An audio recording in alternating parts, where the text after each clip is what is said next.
Seigneur Père. Donc je t'en supplie, Seigneur, parle à nos vies, parle à nos cœurs, à notre conscience. Éclaire-nous, Seigneur Père, dans notre chemin, dans notre difficulté, Seigneur Jésus. Parce que c'est vrai, Dieu Santo, que nous avons, Seigneur Père, chacun notre croix, Seigneur Père. Et nous voulons, Seigneur, la porter jusqu'à la fin, Dieu Santo. Bénis ton serviteur, Seigneur Père, afin qu'il puisse parler de ta part, Dieu Santo. Nous voulons des paroles, Seigneur Père, qui viennent du ciel, Dieu Santo. C'est vrai, comme il a dit ton serviteur, si c'est des paroles, Seigneur, qui doivent nous reprendre, eh bien, nous disons quand même Amen, Dieu Santo, parce que cela, Seigneur Père, est notre nécessité, Seigneur Père, que nous avons tous. Et à toi revient toute la gloire, Jésus. Amen. Amen. Oh, la gloire à Dieu. Amen. Merci, Seigneur, pour la parole qu'il a dit une fois de plus. En tout cas, je ne suis pas venu pour apprendre à l'Église. Je suis venu pour apporter le conseil de la parole de Dieu. Amen.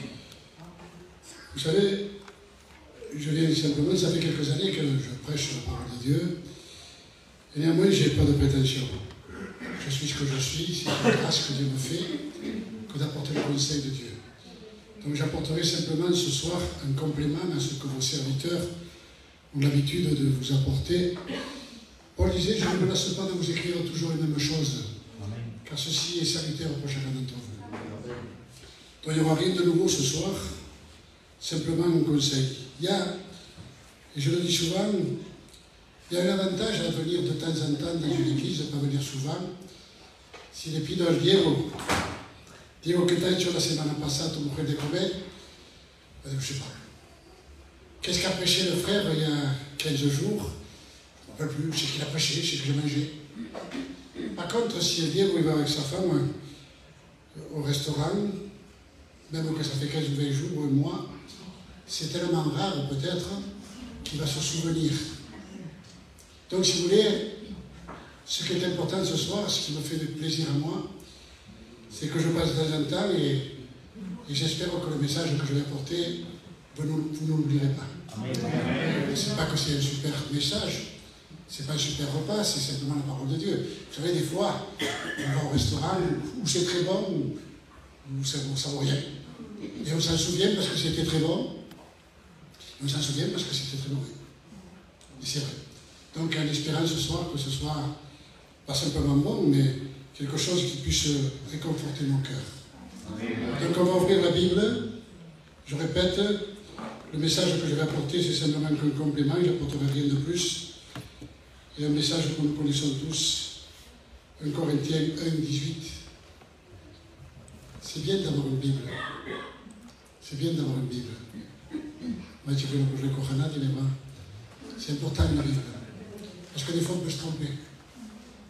Et on peut être des cadors dans la prédication. Ah d'accord, autant pour moi. Mais bon, c'est bien. C'est vrai que c'est bien. Perdonad que me digas pourquoi je dis ça, non pas pour reprendre, non. Mais parce que c'est important. Je peux me tromper. Et en lisant la parole de Dieu, la Bible dit qu'à la fin des temps, il y aura des temps difficiles.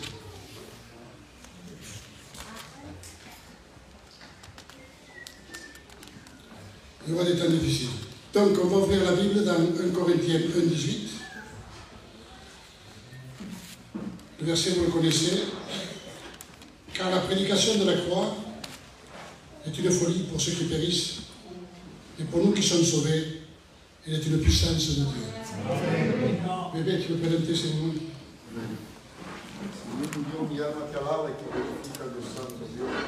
Señor, te vamos a cantar alabanza, Señor, para tu gloria, Señor. Amén. Ahora viene, Señor, el momento favorable que Señor, vamos a escuchar tu santo consejo, Cristo. Unge tu siervo de tu poder, de tu gloria, Padre Santo. Espárgalo, Señor, dale la palabra fácil, Padre Santo, Dios. Que sea tú que hable a través de él, Padre Santo, Dios. Por eso te doy gracias, Padre Santo, por todos, en el nombre de Cristo Jesús. Amén. Voilà, que Dieu soit béni. Je crois que c'est dans le livre de Job. Il est marqué, Dieu parle tantôt d'une manière et tantôt d'une autre. On y prend pas garde. Dieu avertit. Vous savez, à un moment donné, Jésus va prendre une parabole. Il va dire, un homme va sortir pour semer. Et une partie de la semence va tomber sur le chemin.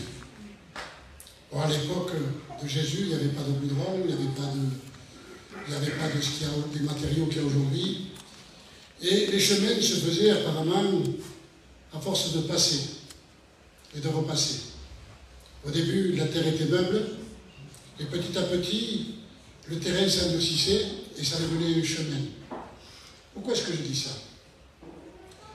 Parce que des fois, à force de passer, de repasser, à force d'habitude d'écouter la parole de Dieu, les cœurs s'endurcissent. Il nous a dit que la semence va tomber sur ce terrain et les oiseaux du ciel vont venir et vont prendre la graine qui a été semée. Et le terrain va être caduc. Et c'est ce qui arrive à certaines personnes. Ils viennent écouter la parole de Dieu, ils prennent la garde, ils ne font pas attention, ils passent.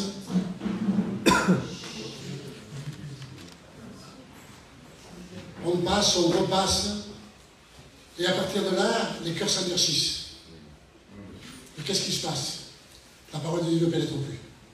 Ils peuvent venir l'apôtre Paul ressusciter, apporter le meilleur des messages, mais le message ne passe plus. Que Dieu fasse qu'on puisse prendre conscience. Le psalmiste disait, je serre ta parole, Seigneur, dans mon cœur, contre mon cœur, afin de ne pas pécher contre toi. Alors que ce soir, nous puissions disposer nos cœurs et dire, Seigneur, quel que soit le message qu'il va t'apporter, dis de la façon dont c'est dit. On se connaît, on n'est pas des super, mais je pense que c'est important. Dieu nous a fait la grâce d'être comme des tremplins qui nous propulsent vers l'éternité. Un serviteur britannique que sommes-nous, on a cette grâce d'apporter le conseil de la parole de Dieu. Et pour moi, ça me suffit. Pas besoin d'être un théologien. Le fait de dire, Seigneur, cet âme est sauvée. C'est pour cela qu'on prêche la parole de Dieu. Vous savez, Paul disait, justement dans ce contexte, je ne suis pas venu pour baptiser, et ce n'est pas pour baptiser que Christ m'a envoyé. Et on se souvient que Jésus a dit ces mots un jour, tout pouvoir m'a été donné. Allez, faites des nations des disciples, et baptisez au nom du Père, du Fils et du Saint-Esprit. Est-ce que Paul était contre le baptême? Non. Mais ce qu'il voulait dire certainement, je ne viens pas simplement que pour baptiser, pour faire des gens des baptisés, mais surtout, et le plus important, c'est d'annoncer l'Évangile. Et ça, sans la sagesse du langage. Sans la sagesse du langage, afin que la croix ne soit pas rendue vaine. Vous savez, des fois on dit, je vais dire ce que je pense, je préfère écouter un homme qui est rempli de sagesse de Dieu que quelqu'un qui ne sait pas ce qu'il dit. Et quand Paul disait, sans la sagesse du langage, certainement qu'il voulait dire, eh bien justement que des gens vont prendre la place de Dieu. Prennent la place de Dieu, mettent leurs pensées. Alors que l'évangile doit être quelque chose de simple. Il va dire, car la prédication de la croix. La prédication de la croix est une folie pour ceux qui périssent. Mais pour nous qui sommes sauvés, elle est une puissance de Dieu. Il va ajouter, il va parler aux Galates, il va dire, en ce qui me concerne, loin de moi la pensée de me glorifier d'autre chose que de la croix de notre Seigneur Jésus-Christ. Alors, on se pose la question, qu'est-ce que la croix? Qu'est-ce que c'est que la croix? Pourquoi Paul avait tant d'ambition, tant de conviction, tant de force, et même tant d'enthousiasme, en disant la prédication de la croix est une folie pour ceux qui périssent, mais elle est une puissance de Dieu pour le salut de quiconque croise en lui. Pourquoi disait-il aussi ces mots? En ce qui me concerne, moi, loin de moi de me glorifier d'autre chose que de la croix de notre Seigneur Jésus-Christ. Et on continue avec Paul. Paul va parler aux Corinthiens et il va dire ces mots. Je veux vous rappeler, frères, l'évangile que je vous ai annoncé, l'évangile que vous avez reçu, dans lequel vous avez persévéré, par lequel vous êtes sauvés, dans la seule et unique condition, si vous le gardez tel que je vous l'ai annoncé depuis le commencement. Un jour, Jésus se trouve sur la montagne des Oliviers, il vient de sortir du temple, et les disciples vont venir et vont dire, Seigneur, quand ces choses vont-elles arriver? Quand le temple va être détruit? Quand ça va être la fin du monde et l'avènement du Fils de l'homme? Et Jésus va répondre et va dire ce mot, prenez garde, que personne ne vous séduise. Et aujourd'hui, on vit des temps particuliers, des temps difficiles, et on doit garder l'évangile tel que nous l'avons reçu au début. Il n'y a pas de nouveauté dans les choses de Dieu. On est moderne, on est au 3e millénaire, au 21e siècle, et même nous, les gitans, on devient très modernes. Mais restons dans la simplicité de la parole de Dieu. Et disons, Seigneur, ce que nous voulons, c'est garder ta parole telle que nous l'avons reçue depuis le commencement. Autrement, c'est en vain que vous aurez cru, va ajouter l'apôtre Paul. Vous savez, croire, c'est donner à tout le monde. Dire j'ai la foi, tout le monde peut le dire. Vous prenez n'importe qui, si je dis ce soir, qui croit en Jésus, tout le monde lève la main. Vous prenez quelqu'un à l'extérieur et vous posez la question, plus d'une fois on va vous dire oui, je crois en Jésus, j'ai la foi. Mais bon, le plus important, c'est pas simplement que de croire pour croire, de croire n'importe quoi. L'important, c'est de croire dans le Christ, tel qu'il se présente dans les Écritures, tel qu'il se présente au travers de son enseignement. Autrement, c'est en vain qu'on aura cru. Si on croit dans un Jésus qu'on a inventé nous, eh bien, ça ne sert à rien du tout. Quel est le Christ que Paul prêchait? C'est-à-dire le Christ que je vous ai annoncé, c'est ce Christ qui est mort pour vous, qui a été enseveli et qui est ressuscité selon les Écritures. Alors, j'allais dire le summum, on dit comme ça le summum, l'apogée, le plus haut, si vous voulez, du sacrifice de Jésus, je pense que c'est à Golgotha, c'est à la croix. Mais vous savez, en même temps que Jésus-Christ a été crucifié, 2 hommes ont été crucifiés en même temps que lui. On ne connaît même pas leur nom. Ils étaient là, et ça n'a eu aucun impact sur l'humanité, ni sur nous, non plus d'ailleurs. 2 hommes sont morts, comment ils s'appelaient, je ne sais pas. Bon, c'était des malfaiteurs. C'était des gens qui méritaient leur salaire. De toute façon, ils vont le confesser. Ils vont dire, nous payons et nous méritons le prix de nos crimes. Si vous voulez, ce qui leur arrivait à ces hommes, c'était une exécution, c'était un châtiment. Je m'excuse pour le mot que j'avais employé. Jésus n'a pas été exécuté. Jésus, ce n'est pas un martyr. Le Seigneur a donné sa vie pour chacun d'entre nous. Il a dit ces mots. Il a donné sa vie en sacrifice pour chacun d'entre nous. Il a dit ces mots. Personne ne m'ôte la vie. J'ai le pouvoir de la donner et de la reprendre. Telle est l'ordonnance de mon Père. Jésus, on ne l'a pas tué, on l'a tué. Il est mort sur une croix, mais il n'a pas été exécuté. Il s'est donné un sacrifice pour chacun d'entre nous. Alors, quelle était la raison de son sacrifice? Quel était le but de son sacrifice? Eh bien, la raison, c'était de satisfaire la justice et la volonté de Dieu. Et le but, c'était de sauver les hommes. Tout simplement. Le sacrifice se fait sur la base d'un renoncement. Quand on fait un sacrifice, ça nous coûte quelque chose, afin d'obtenir autre chose. On prend l'exemple. Il y a des gens qui se sacrifient pour leurs enfants, pour le bien de leurs enfants, qui renoncent à beaucoup de choses pour l'avenir de leurs enfants. Il y en a qui se privent pour que leurs enfants puissent réussir. Ça s'appelle un sacrifice. Alors, ce que je voudrais dire ce soir et mettre en valeur, c'est surtout le sacrifice de Jésus. Qu'est-ce que représente pour nous le sacrifice de Jésus? Qu'est-ce qui fait la valeur de son sacrifice? Qu'est-ce qui fait la force du sacrifice de Jésus?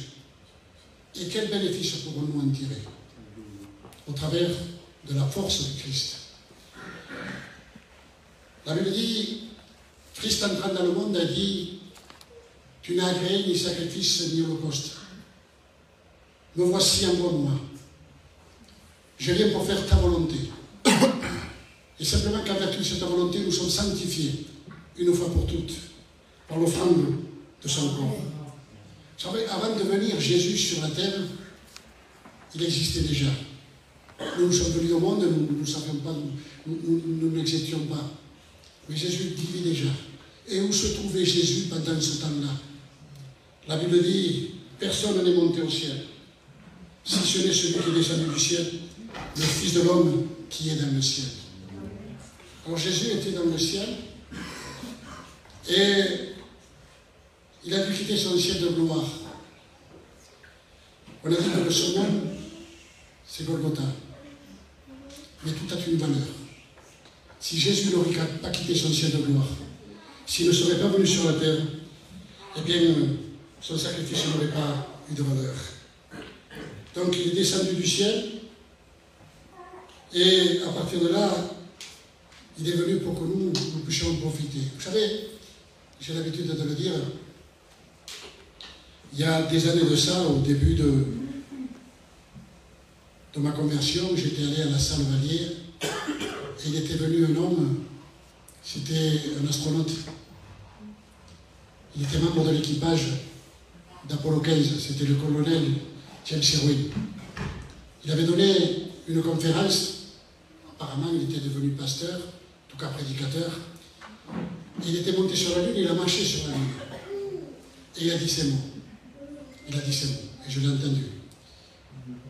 Il a dit, c'est bien que l'homme ait marché sur la lune. C'est important.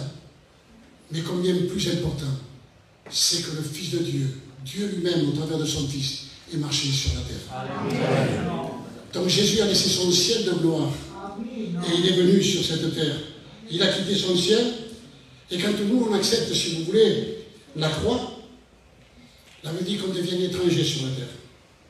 Et nous sommes appelés à être des concitoyens, citoyens en même temps avec Jésus, dans les cieux. Et ça, c'est notre bénéfice. Christ laisse son ciel de gloire, vient sur la terre. Et nous qui sommes des personnes terrestres, nous quittons la terre un jour et nous partons avec lui dans les airs, dans les cieux.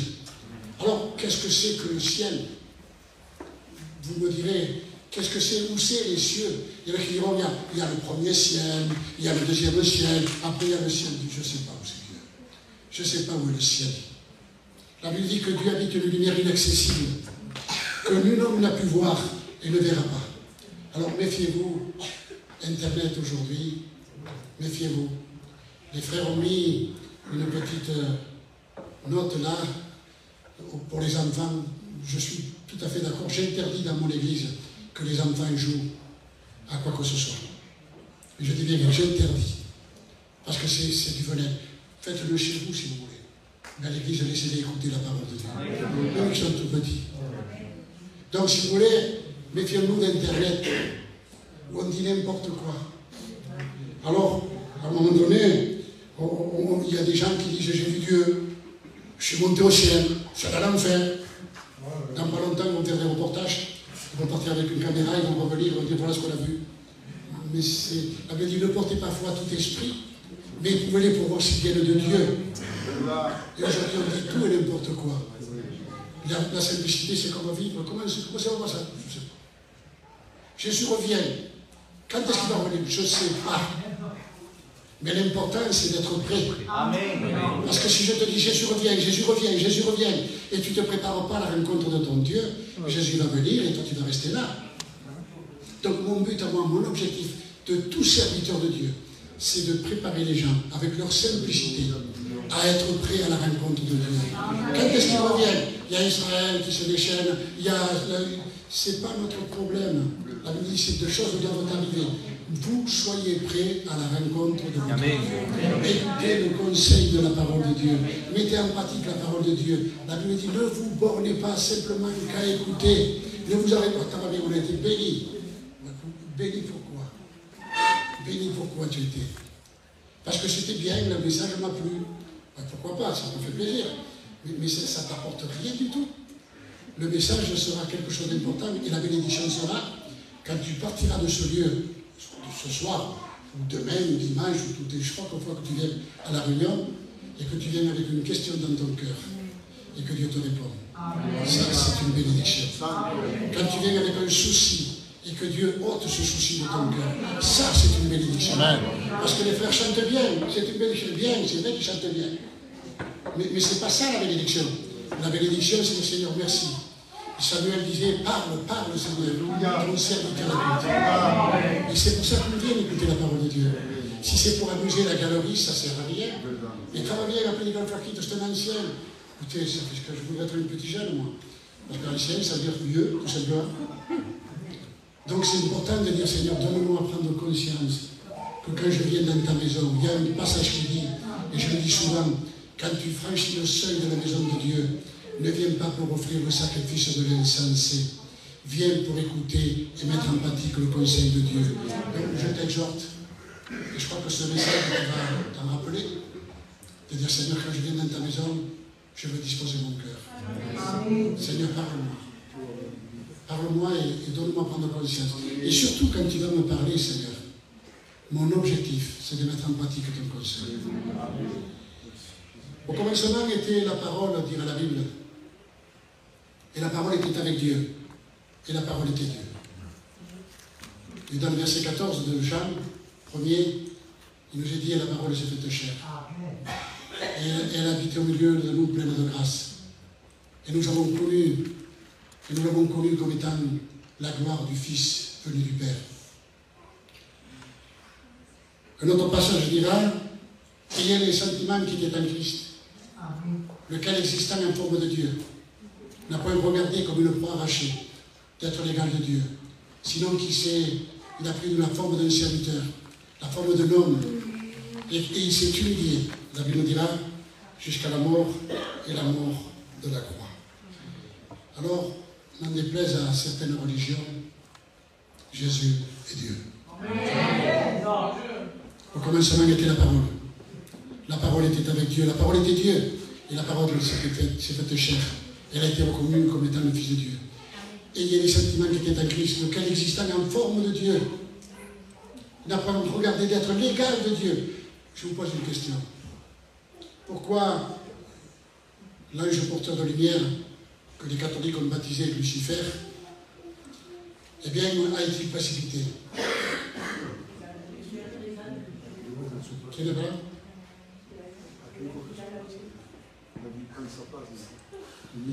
Il a voulu quoi? Et qu'est-ce qui est écrit? Tu sais bien, non? Il a voulu être l'égal de Dieu. Et Dieu l'a précipité. Donc si Jésus, qui était l'égal de Dieu, n'aurait pas été Dieu, Dieu l'aurait précipité. Donc Jésus est Dieu. Il est devenu, tout en étant Dieu, par amour aux hommes, il est venu semblable aux hommes. Il a pris une forme humaine, sans péché. Et la parole de Dieu nous dit que nous sommes concitoyens de Christ. Et nous l'attendons. Et quand il reviendra, nous dira la Bible, il transformera le corps de notre humiliation. C'est quoi le corps de notre humiliation? Oui, mais c'est le corps d'homme. Il transformera ce corps d'humiliation pour le rendre semblable au corps de sa gloire. Ça nous dépasse. On a mon digo et je ne peux pas analyser. Il transformera ce corps d'humiliation pour le transformer au semblable au corps de sa gloire. La Bible dit ce que nous serons n'a pas encore été manifesté. Mais une chose est certaine, c'est quand il viendra, quand les choses vont apparaître, nous le verrons tel qu'il est et nous y serons semblables. Nous serons semblables à Christ. On ne sera pas Dieu, mais on va être semblable à Christ. C'est écrit sur nous. Il rendra notre corps d'humiliation semblable au corps de sa gloire. Vous savez, je dis quelque chose, peut-être que je vais choquer, mais aujourd'hui, il y a des choses qui viennent. Quand je vais aller au ciel, je vais voir Pierre, je vais voir Paul, je vais voir ma famille. Ce n'est pas écrit. Parce que si demain, je vois un Pépé dans le ciel, ça veut dire que Jésus ressemble à Pépé. Par contre, c'est le contraire. Quand je vais aller au ciel, c'est Pépé qui va ressembler à Jésus. Donc, moi, je voudrais reconnaître toute ma famille. Mais c'est pas marqué. Parce que quand on va au ciel, on va pouvoir Jésus. Bon, je suis le Seigneur pour voir Pierre, Paul, c'est bien. Je prie pardon, tant pis si je choque, mais ça fait partie de l'équilibre de la parole de Dieu. Si on les voit, ben on les reconnaîtra, si c'est bien, pourquoi pas. On reconnaîtra en Christ, il n'y a pas de souci, mais on ne s'avance pas. Notre objectif, c'est de voir Jésus. Il transformera notre corps d'humiliation, le rendant semblable au corps de sa gloire. Jésus est Dieu. Il s'humilie par la forme d'un homme, en s'humiliant jusqu'à la mort de la croix, et il fait de nous des hommes, des femmes, semblables au corps de ça, semblables à lui-même, au corps de sa gloire, dit la Bible. C'est notre intérêt, c'est notre objectif. L'évangile, ce n'est pas simplement venir 2-3 fois dans la semaine, et des fois même en traînant des pieds, amener un retard. L'évangile, c'est un objectif. L'évangile, c'est une espérance. L'évangile, c'est quelque chose d'important. Seigneur, donne-nous à prendre conscience que nous voulons te ressembler, peut-être pas physiquement, je ne sais pas comment ça va se passer. Parce que si je te dis comment va être Jésus, je ne sais pas.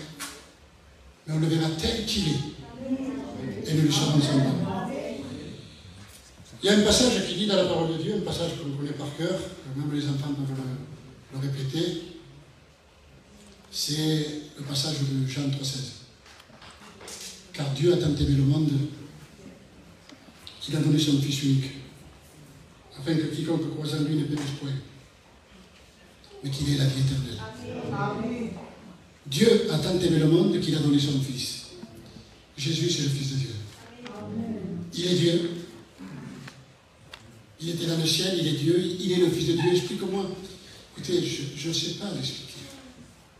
La Bible dit, les choses révélées sont pour vous et vos enfants. Hier soir, je prêchais, et la note, c'était prédicat qu'elle a le. Hier soir, je prêchais sur Jésus quand il était dans le temple, et qu'il était en train d'écrire quand on lui pose la question, Seigneur, on t'amène cette femme parce qu'elle a été trouvée en péchant. Et Jésus est en train d'écrire par terre. Et j'exagérais, je disais, il y a des gens qui font comme ça. Qu'est-ce qu'il écrit? Mais ça ne nous regarde pas, c'est pas marqué. Il y a des passages qu'on ne comprend pas. Pourquoi si, pourquoi ça?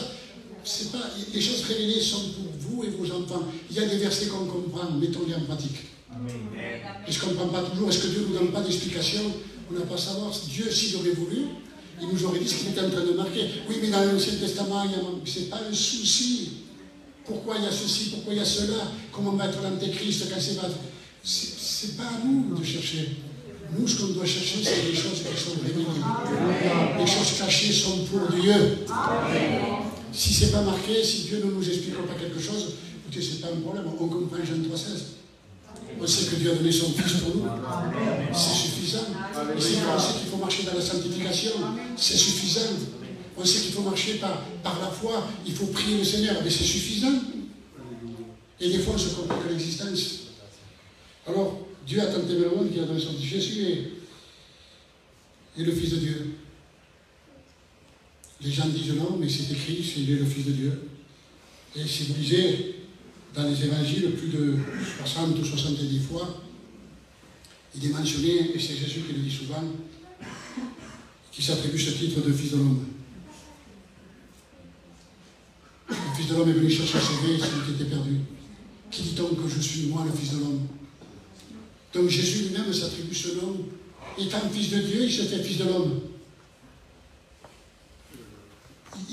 Il s'humiliait jusqu'au maximum, sans péché.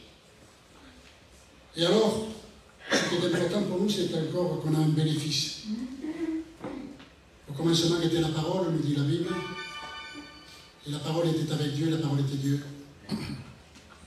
Et à tous ceux qui l'ont reçu, à tous ceux qui ont cru en elle, elle a donné le pouvoir de devenir enfant de Dieu. Alors imaginez-vous le troc, j'allais dire, le marché que Jésus nous fait. Il nous dit, je suis fils de Dieu, je deviens fils de l'homme. Toi qui es fils de l'homme, tu deviens fils de Dieu. C'est monumental. Nous sommes enfants de Dieu. Nous sommes adoptés par Dieu. On ne comprend pas. Mais c'est déjà pas mal, on n'arrive pas à le croire par la foi.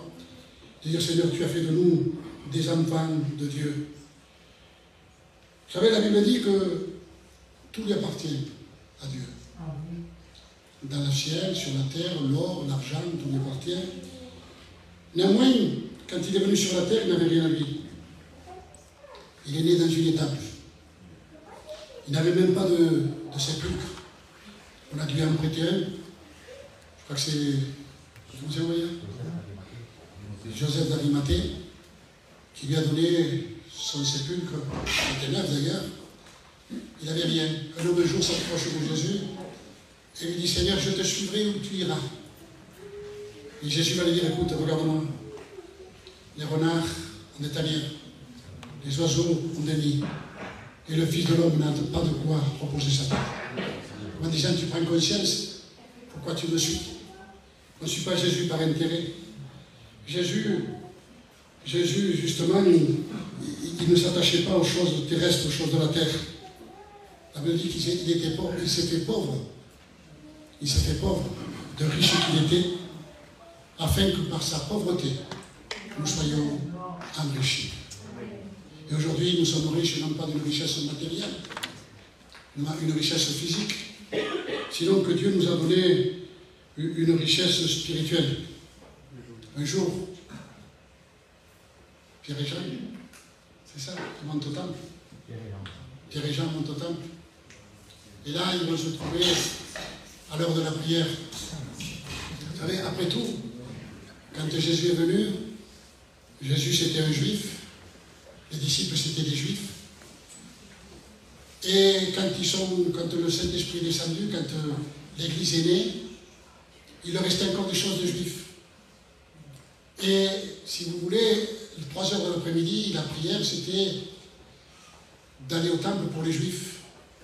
Et vous savez, quand ces gens sont sortis, j'allais dire d'une religion pour s'attacher à une autre, il leur reste encore des traces. Quand on sort du monde, il nous reste toujours des choses du monde. Mais petit à petit, tout va s'estomper. Aujourd'hui, les vrais chrétiens ne vont pas au temple. Aujourd'hui, les chrétiens croient parce qu'ils vont à Israël que ça y est, c'est plus beau. Non, non. 2 ou 3 réunis en mon nom, disait la Bible. Je suis au milieu. Je suis dans la joie quand on me dit allons dans la maison de l'Éternel. Qu'est-ce que c'est la maison de l'Éternel? C'est le peuple de Dieu. C'est important de dire Seigneur, donne-nous à prendre conscience de cette situation. Et quelle est la richesse que Dieu nous donne? À un moment donné, Pierre et Jean vont dire à cet homme qui demandait une pièce, regarde-nous. À la limite, c'est nous qui avons besoin de la pièce. Nous n'avons ni or, ni argent.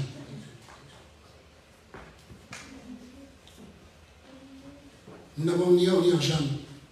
Mais ce que nous avons, nous te le donnons. Au nom de Jésus de Nazareth, lève-toi et marche.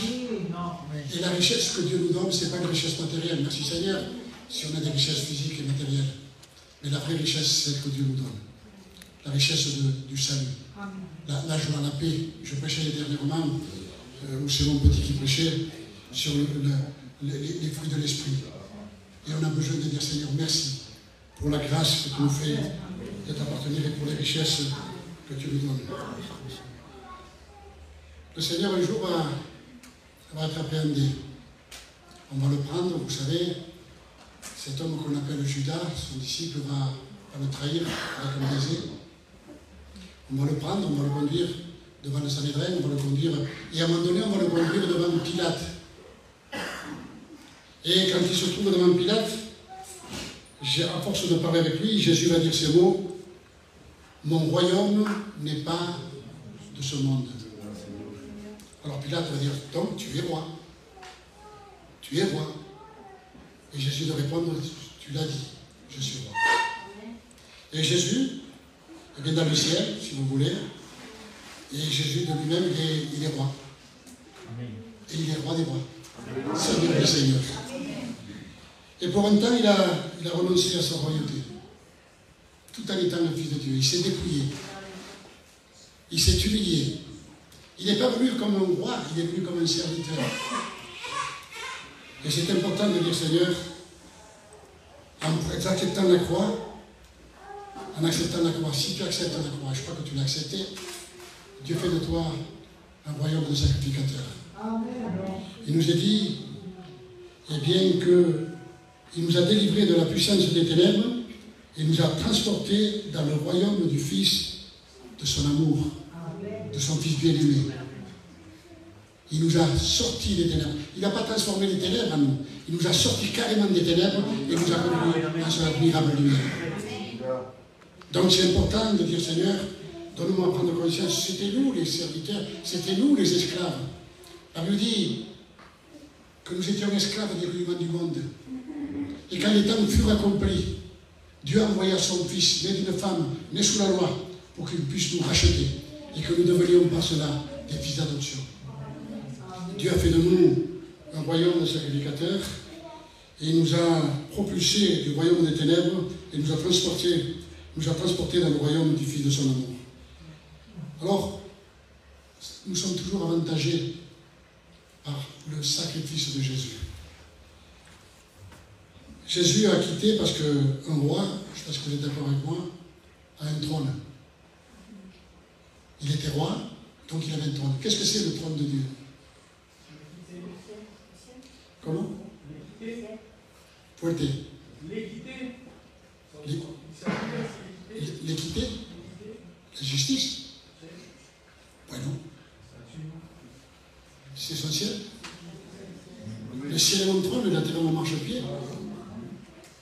Donc Jésus a quitté son trône et il est venu sur la terre et en échange, on lui a donné une croix.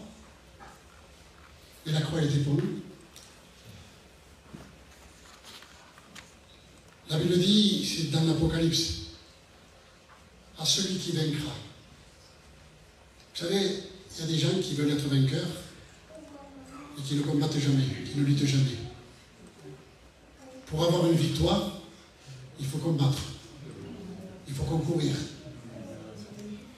La Bible dit, il n'y a pas de soldat qui s'embarrasse des choses de la vie s'il veut plaire à celui qui l'a enrôlé. Donc on a besoin de combattre, de lutter, si on veut avoir des victoires. Et à celui qui vaincra, je le ferai asseoir sur mon trône. Comme moi-même j'ai vaincu. Et je me suis assis sur le trône de mon Père. La croix, elle était pour nous. Et Jésus a pris notre place. Et aujourd'hui, si nous acceptons la croix, Dieu nous promet un trône. C'est quoi un trône? Je ne sais pas. C'est un endroit dans lequel ça doit être glorieux. On ne va pas être assis toute la vie sur le trône. Mais la Bible dit à celui qui vaincra, je le ferai asseoir. Mais pour cela, il faut être vainqueur. Et pour vaincre, il faut concourir. Il faut combattre. Béni soit le nom du Seigneur. Un roi, qu'est-ce qu'il a aussi? Il a une couronne. On est d'accord? Et si vous voulez, il a troqué sa couronne de gloire contre une couronne d'épines. Et cette couronne nous était destinée à chacun d'entre nous, la couronne d'épines. C'est-à-dire que Jésus a pris notre place, notre péché, notre malédiction.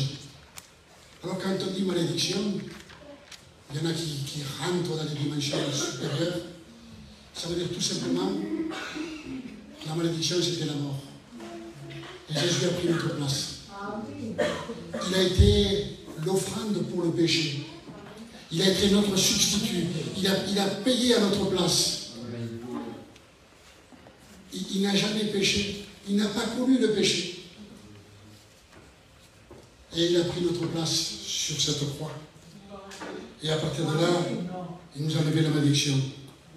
C'est-à-dire qu'il est mort à notre place. Béni soit le nom du Seigneur. Cette couronne d'épines était pour nous. C'était la mort éternelle. Et moi, grâce à Dieu, qu'en échange, Dieu nous a donné, au travers de la croix, une couronne de vie. Amen. Une couronne incorruptible de gloire. Paul disait, j'ai combattu le bon combat. J'ai achevé ma course. J'ai gardé la foi. Et désormais, la couronne de justice me réserve. Donc Dieu nous propose, au lieu d'une couronne d'épines, de malédiction, une couronne de gloire, de justice, une couronne de vie. Béni soit le nom du Seigneur. Donc c'est important de dire, Seigneur, nous sommes avantagés La Bible dit que Jésus est venu dans ce monde. Si Jésus ne serait jamais venu dans ce monde, on ne serait jamais sorti du monde. Si Jésus n'aurait pas quitté son ciel, jamais on ne serait rentré au ciel. Si Jésus n'aurait pas pu venir nous parler de Dieu au travers de sa parole, jamais il n'aurait pu parler à son Père de Dieu, de nous à son Père. Donc c'est important de dire, Seigneur, je pense que c'est important, non pas simplement de dire qu'il accepte la gloire. C'est vrai qu'il n'y a pas que ça. La Bible dit que celui qui acceptera Jésus sera persécuté, maltraité, c'est un fait. Mais prenons le côté positif ce soir. Disons, Seigneur, pourquoi est-ce qu'on vient à la réunion? Pourquoi est-ce qu'on écoute la parole de Dieu? Pourquoi est-ce qu'on accepte la croix? Parce que Jésus a laissé son ciel de gloire.